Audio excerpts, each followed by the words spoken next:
Welcome to part 3, Ozzy. What do you think to my profile picture?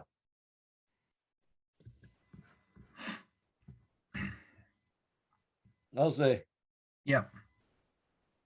You there, mate? Yeah. What do you think to the profile picture?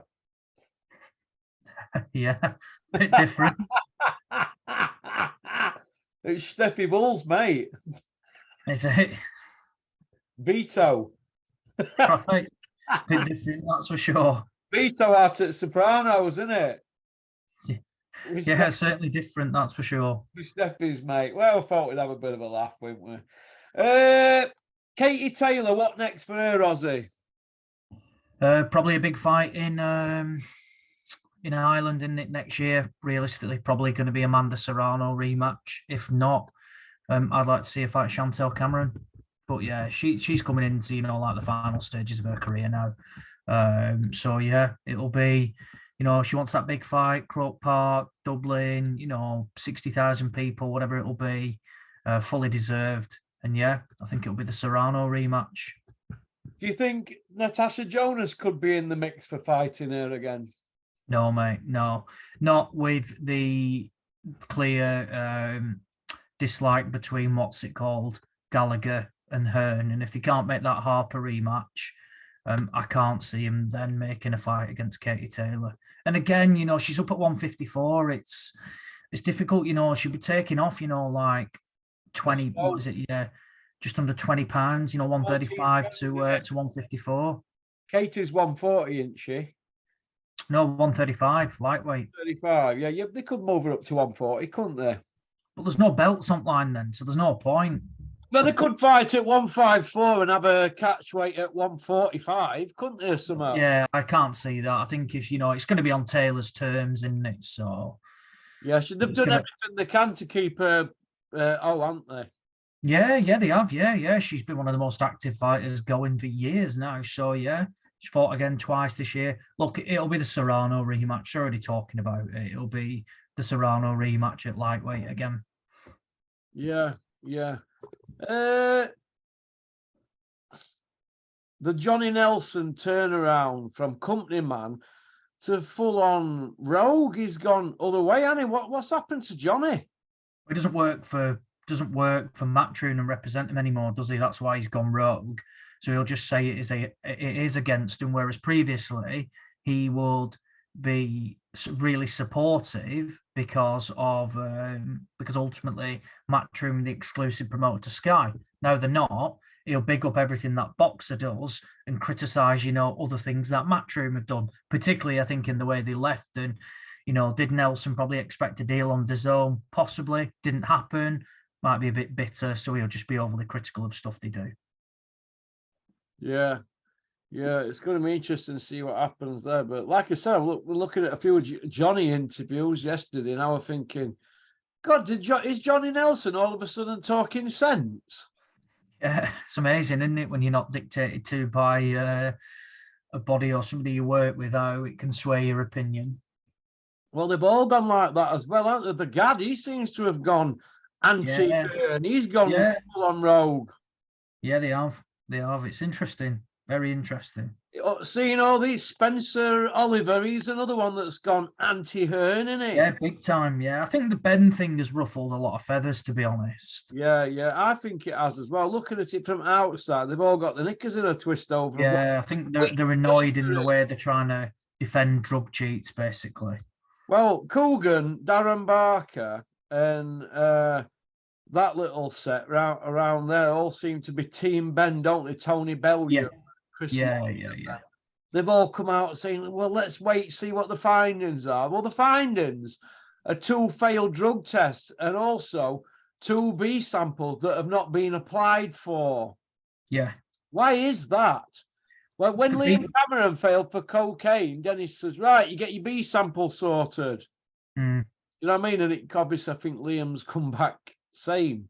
You go for B sample straight away, don't you? Yeah, but there's this thing about samples, and look, the A and the B sample is the same, basically the same, same stuff, just in 2 different bottles. So they don't come back and they'll take another sample the day after. What it is that you'll do it in a cup, pour it, cup A is one, and they'll pour half into cup B, and they're your two samples. So it's always going to be the same. Yeah, but yeah, you think you would apply for it if you're that innocent? Yeah, you would, wouldn't you? You would. We spoke about the Gad being, he's gone rogue and all that, but what do you think about the Gad in general? Because he's carved this media career from nowhere now, hasn't he? And he's in every interview, 11 and 12, 13 interviews a day. What do you think of it all?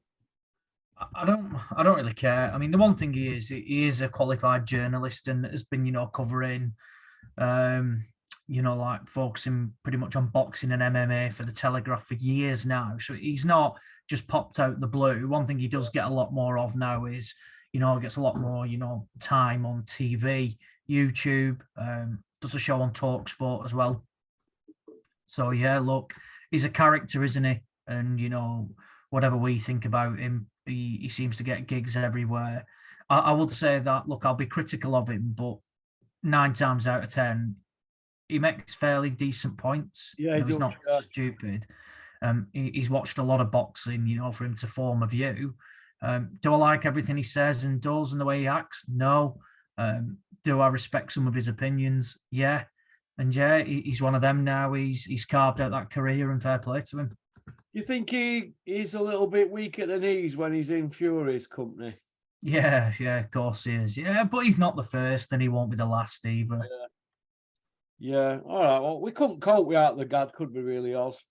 No, not the way he's made this big U-turn as well. So yeah, he's certainly winning back brownie points, particularly off a lot of lads on the asylum as well. You think the Gad and Spencer Oliver, after Joshua lost to Usyk and they got that much sticks, it went viral, didn't it? Do you think they've had a look in mirror and do you think they've said, we actually lost our shit that night? What was that? Sorry, yeah, what was that? The Gad and Spencer Juggies Oliver, when they were hanging out at back of Joshua at that press conference, do you think that they've had that much stick? They've had to tidy themselves up a bit since then? Oh yeah, quite possibly, yeah. Seems to be the turning point, doesn't it, that day? Yeah, absolutely, yeah. Could you imagine Tyson Fury pulling the Gad about Joshua's performance? Oh, I know. Can you imagine that? Aye. All right. Is Joshua's new trainer, speaking of the devil, is his new trainer going to help him beat the likes of Fury and Wilder? I can't see it personally. I've always said that I think both have got Joshua's number, and no matter who trains him, sometimes you can have the best trainer in the world in your corner, but if you've not got the ability, it's always going to be a problem. I've always said I thought Fury would outbox and would get to Joshua. I think even more so now, Fury would stop Joshua. And I think Wilder, whilst he might have to take a shot, I just can't see Joshua standing up to that power. Again, no shame in that. I think Fury is the best of the best. And I don't think Wilder's too far behind. Yeah, I agree. Canelo. What next for him? Could you see it being John Ryder, Boazzi, or Callum Smith rematch I've heard yesterday? What do you think? Well, I don't want to see that Callum Smith rematch. Don't want to see him box Bivol again either, although he probably will do. I think the one fight, I think if a fighter deserves an opportunity, it's John Ryder. He is, he has got that WBO interim title now, basically mandatory to Canelo's full title. Canelo gives that up. John will probably get upgraded to the WBO full champion. So yeah, it's tough for Canelo now. He steamrolled everybody at 168. He, understandably, I always thought he'd get beat off Bivol. It's just size matters. It does matter, and you can only go so far up in it before it, takes its toll, and it clearly did. And the one thing that Bivol is that he's an incredibly good boxer. So yeah, he no shame in losing. He fought Golovkin again, came through that. Worthy winner. Thought the cards were far too close, really. I don't know with Canelo, I don't see him boxing on too much longer anymore. 32, he doesn't need to be boxing until he's 35, 36, even 40. He'll just look for the biggest fights. I think he probably will box Bivol again, even though I don't want to see it. But I won't be shocked if he boxes John Ryder, for example, potentially in the UK next year. Something he's always wanted to do. So why not come over? John deserves that opportunity. I am slightly biased, obviously, with knowing him, but he's earned it. You know, he's gone on the road. He's got these wins. He's had his defeats earlier in his career. So, you know, if somebody deserves that opportunity, I would say it'd be him. Yeah. Callum Smith saying down the line he'd like to put that Canelo one right. He'd have to get a hardware, wouldn't he, to get that fight? It's all right saying, yeah. I mean, I thought his performance against Canelo was really disappointing, to be honest. You know, for a guy who's massive, he just didn't really do anything. Understandably, he wants to rectify that loss, get that. It's also a massive payday for anybody. I don't know what Callum Smith's doing at 175 now. I mean, he beat that border league, didn't he, in October out in Jeddah earlier this year. August, sorry, not October. And aside from that, yeah, he only boxed then. Needs to get more active. You know, will he potentially make that Boatsi fight? Who knows? You know, into Matchroom fight could easily happen. Will he do it? Don't know. But yeah, Smith's got to get active. Should be boxing, 2-3 times a year next year.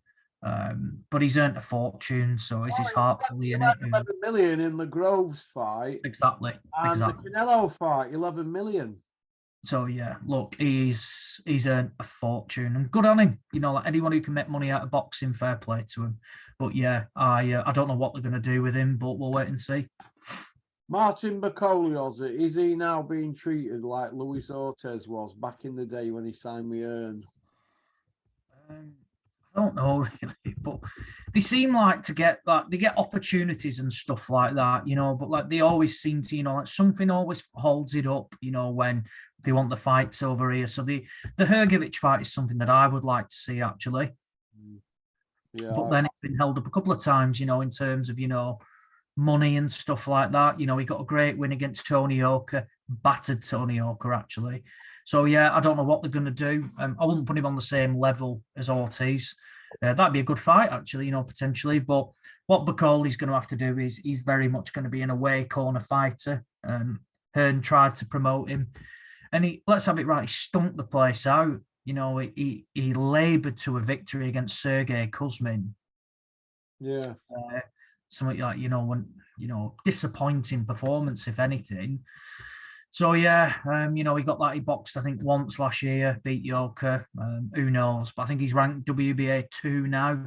So he'll be eyeing up Daniel Dubois potentially for that regular title. So yeah, well, again, something to watch, but I don't think he's got any promotional backing at the moment. So it is going to be difficult to see what someone like Bacoli can do.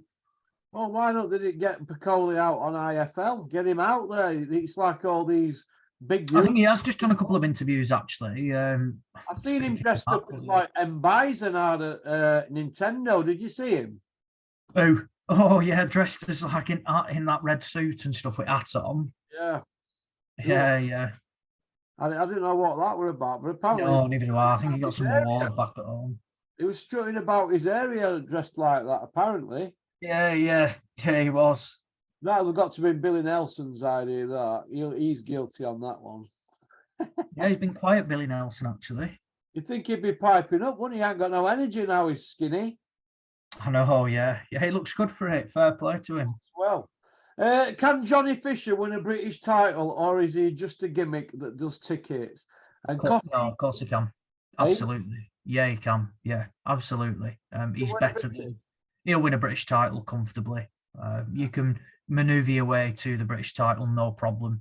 He's got the promotional backing. They do need to take his time with him. Clearly got power, but there's no rush with him. I think he's had a limited amateur background. But yeah, pretty likable guy, actually. He's not everyone's cup of tea, but yeah, he sells tickets, puts bums on seats. Yeah, do you think that Eddie will feel a bit on back foot now that he's had to give Dalton Smith a big pay rise? It looked like he was signing with Sky. Eddie's dad apparently got involved, and he's gone above and beyond, and they've got Dalton Smith now over the line for DAZN and Sky. DAZN and, Matchroom. But do you feel that Johnny Fisher could now be saying, well, I should be getting paid a bit more now because I'm propping these shows up? Possibly, yeah, possibly, but that's their business. But yeah, it's the way anything works, done it in football. If somebody gets a new contract, ultimately then other people might want more money and stuff like that, a new deal. But yeah, look, they earn what they're worth, and I'm sure Fisher does quite well ultimately, because when you're doing 2,000-3,000 tickets, you're always going to do quite well. Yeah. Are UFC taking control of our combat sports? Because the numbers are suggesting that it's now on a par with boxing, and that it's about to overtake it in the next year. It's tough. They're not. I've always said they're not comparable. Like in terms of like finances and stuff like that, boxing trounces it. It says it all that like the UFC people who jump over get the biggest payday straight away, and it's because the UFC swallows a load of cash. But it's like it's different. It would work in like the only way it'd be comparable is if there was one promotional outfit. So say like Top Rank bought up Matchroom, Frank Warren, Queensberry, that sort of stuff, and they had every fighter under their, like their thing, like PBC. Then you could do, ultimately, it'd be like, Top Rank boxing, and that's all that there is. And then you've got a couple of other, like they've got Bellator and stuff. You'd have lower level people. It's the only way it'd work. So yeah, you will see the best fight the best more in the UFC because ultimately they have to. And they have only got, like one world champion and stuff. But that's because they're under one outfit. Whereas if, like, it's completely different. We've got sanctioning bodies, in terms of WBC, WBA, WBO, IBF, even IBO, people like that. Whereas the UFC don't. So they're not comparable in terms of, like direct sports. They are both combat sports, and that's about it. But I would say like a big fight, a big boxing fight, for me, is always bigger than a big UFC show. I would always say, like the Canelo numbers, Tyson Fury. Fury Usyk happens, Fury Joshua. It's bigger than anything that can happen in the UFC. Yeah. Okay. Why we got promoters wanting options and rematches on mandatories? What's the point in getting to a mandatory if to sign for to fight the champion, you've got to fight him twice? It's a bit similar with Carl Froch when he was WBC mandatory for Calzaghe. He had to fight Calzaghe 3 times with the options involved. Why have we got this when they should just be mandatories and have the fight? Business, mate. Business, and they know that if they do fall short, they've got that option again. So I know Joe Joyce, what's it called? Joe Joyce had a rematch clause with Joe Parker if he'd have lost. So yeah, it's business. I don't always agree with it, but they do it for a reason. Yeah, but Joe Joyce didn't have a belt online, did he? He weren't a mandatory. Yeah, there was that interim. I thought it was an interim title or something like that. Oh, right. I thought it was like an eliminator. Yeah. I was talking like Dylan White had to sign one, didn't he? With who? With Fury, what it was Dylan White, or who signed one with Joshua? Joshua or Fury? Fury one? Oh, Usyk, was it? Yeah, that was it. Yeah, Usyk. Yeah. Again, it's a business, mate. It's a business, and that's why they do it. And they got a second fight out of it. Did incredibly well, buys wise. So yeah, it was always going to be the case, and they'll never stop it. It'll always happen.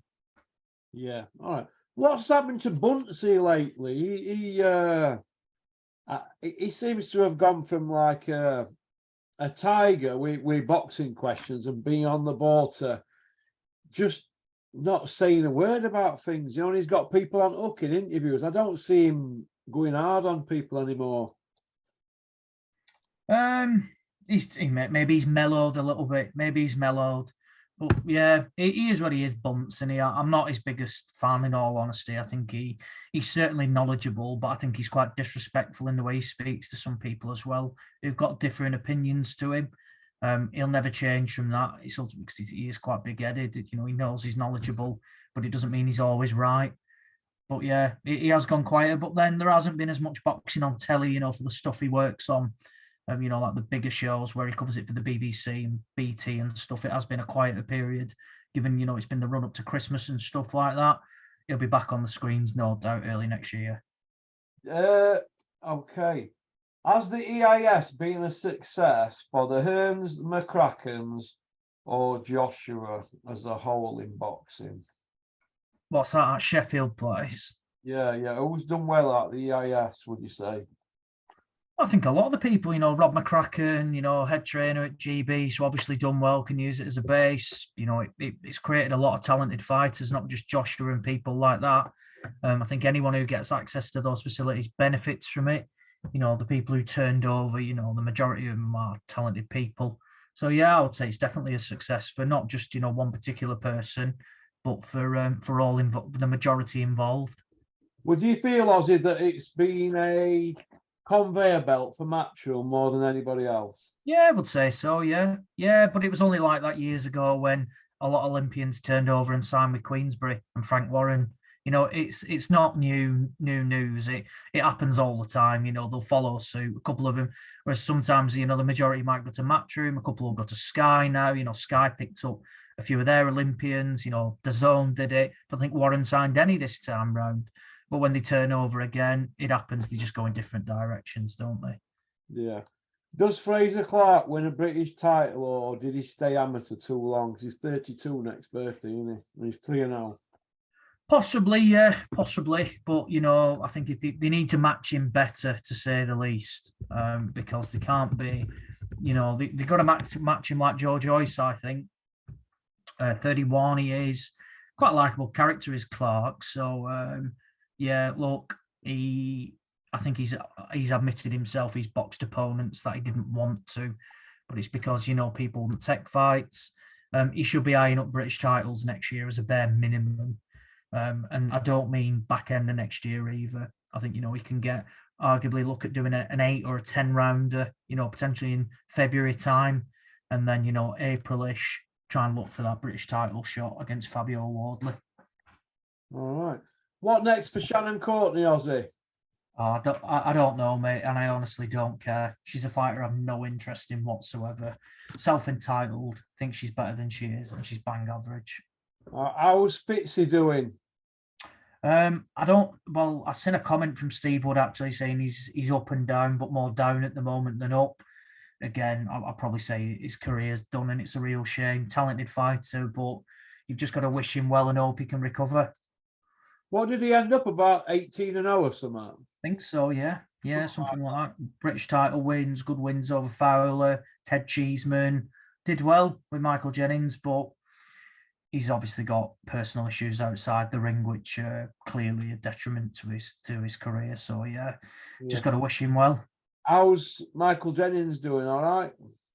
Yeah, I've not spoken to Mick for a while, actually. But, yeah, doing really, got a lot of good amateur lads in his gym at the moment. Some really talented lads. I think he's had 2 who've made England. Who's that young kid he's got? There's a young kid he's got that all going on about. I forgot the name of it now. A young lad, he's about 20.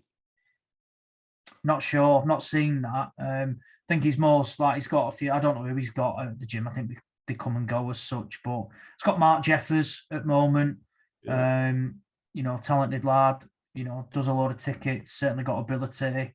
So yeah, I like them. I think they do a good job, and they do a lot of hard graft with the amateur side, which a lot of people don't see. Yeah.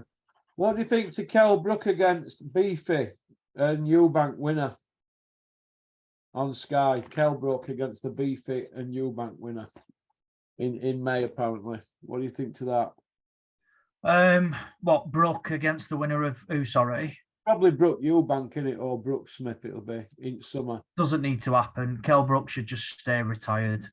Yeah, stay retired. He doesn't need. He's struggling though, Kell. You what? Sorry. Kell Brook's saying he's struggling. Struggling as struggling as in missing boxing. Yeah. Understandable. He should try and get in the gym. Like Scott Quigg's done with Joe Gallagher helping out. That is the way you can get his fix. Help out Dominic Ingle and stuff. But it's understandable. And, fighters, when it's been your life, when you take something away, it is going to be a problem. But the answer is not to come back. He retired for a reason. I get him, he can go out on a high of that win against Amir Khan. That's all he needs to do. Yeah. What about Kid Galahad? What next for him? Well, he went up to, what did he go up to? Galahad lightweight, which was too much for him. He'll just drop back down to super feather. I thought it was a big jump up anyway. I think he fully expected to beat Maxie Hughes. He didn't. But yeah, he it's one of those, isn't it? He what's it called? Fell short, but I think he's probably got one last chance at super feather, and if he falls short there and suffers a defeat where he should be winning, it's probably game over. Really, game over. I don't know if Matchroom has still got an option with him. I don't know, but we'll see. We'll see. But he's certainly got a graft, that's for sure. Yeah, he certainly has. What about Amo Williams against Felix Cash? Don't know really. I liked Cash. I thought he looked really good against Denzel Bentley, but then Bentley's certainly had, made the most of his defeat and come back stronger. Cash again has had problems outside the ring. Didn't look great in a fight earlier this year, I think it was. Had a run out and then they're putting him in, putting him in together. Should be competitive. Who knows? I think if Cash is on song, he could win, but if he underperforms, he's going to struggle. Yeah. What about Billy Joe Saunders if he comes back, Ozzy? Oh, he's a long way off, isn't he? I've always rated Saunders. Think he's just a wasted talent. But yeah, I think he's done with boxing, isn't he? I think he tried to come back, just coming back to the gym, but I think from what people have said, he's just not interested. Tommy Fury versus Jake Paul, does it happen? Or is Tommy just going to be forever known as a fighting man that doesn't fight? I think the latter, to be honest. I'd like to see it happen just for interest, but again, I'm not going to lose any sleep over it, that sort of stuff. But we'll see. They tried to make it twice. Fury's been the clear issue. So yeah, we'll see for what goes on next year, but you might well be the same. It might well be the same. Fury is the Tommy Fury, that is. He likes to talk about fighting, but never actually gets in the ring. You feel that if Tommy fights Jake Paul and gets beat, how can he go from a couple of million fighting a YouTuber to back to the small holes? Well, not. He won't do it, will he? He won't do it. He won't do it. It's as simple as that. Is he a YouTuber or a boxer now then? He's a reality star that turns his hand to boxing, Tommy Fury. That's what he is. Yeah, but all the reason he's talking world titles and British titles, but calling out Jake Paul. Oh, he's miles away. I mean, I'd like to see him in a fight with, what's he called? Summers. That light heavyweight from England, is it Summers? Oh, Ricky Summers. Ricky Summers and Tommy, it'd be about a decent fight, wouldn't it? Summers have paced him, mate. Absolutely paced him. He's nowhere near that level yet. Nowhere near. And that's fine. Yeah. But he's too busy chasing Jake Paul. And ultimately, right, if you're going to do it, fight him. Don't price yourself out of it, wanting stupid requests and stuff like that. But it seems like it could happen early next year over here. We'll see. You'd say Summers is about area level, wouldn't you? Yeah, English level. English level probably. Tommy Fury's not even that. Well, Tommy said he's English level, didn't he? So fight Ricky Summers. Yeah, he's not going to do that though. He's just in. He will have fights that make him basically generate money for him now. Jason Cunningham, how should he feel at the moment after the Zolano SETI drug test issue? Oh, well, we'll see, won't we? We'll see that. I mean, I've not heard much of the Tete thing, and I don't think we will really. Tete back in South Africa. I know he's got to submit stuff. Might well get overturned, to say the least. But, I think Tete would pretty much a lot of people back Tete to win anyway. Cunningham's got his levels. He's had a brilliant career in terms of winning, again, like the real underdog. Had some good wins, European titles, etc. British, Commonwealth area. Yeah, done really well. But yeah, Tete was a step too far. Never great when the fighter pops. Should be overturned and made a no contest. So we'll see what he does. I think he's still promoted by Frank Warren. There are opportunities for him again. I guess it depends does he feel he's achieved everything or does he want to box on? Yeah, it's going to be interesting to see what happens there moving forward, isn't it? What do you think about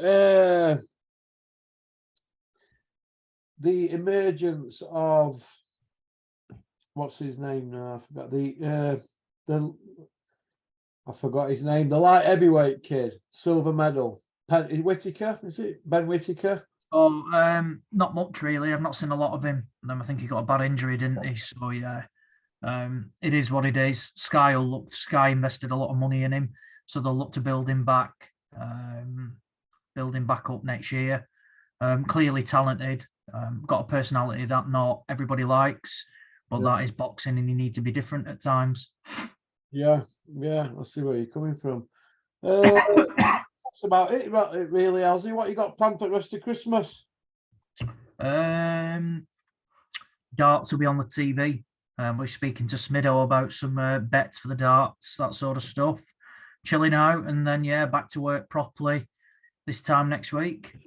You watching darts all Christmas, Ozzy? Yeah, I'll be going watching it pretty shortly. It's just started at 12:30. Smido's a big dart man, isn't he? Yeah, loves it. He's got a dartboard at home. No, I don't. No, but he has. Smido's got a dartboard, has he? Yeah.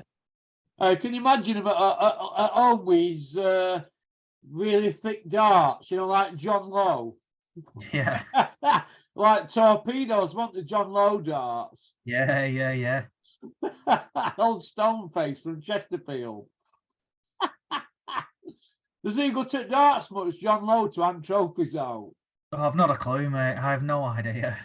When I was growing up, Ozzy, with Eric Bristow, John Lowe, Jockey Wilson, and Cliff Lazarenko. Do you remember Keith Delloway's spring-loaded darts?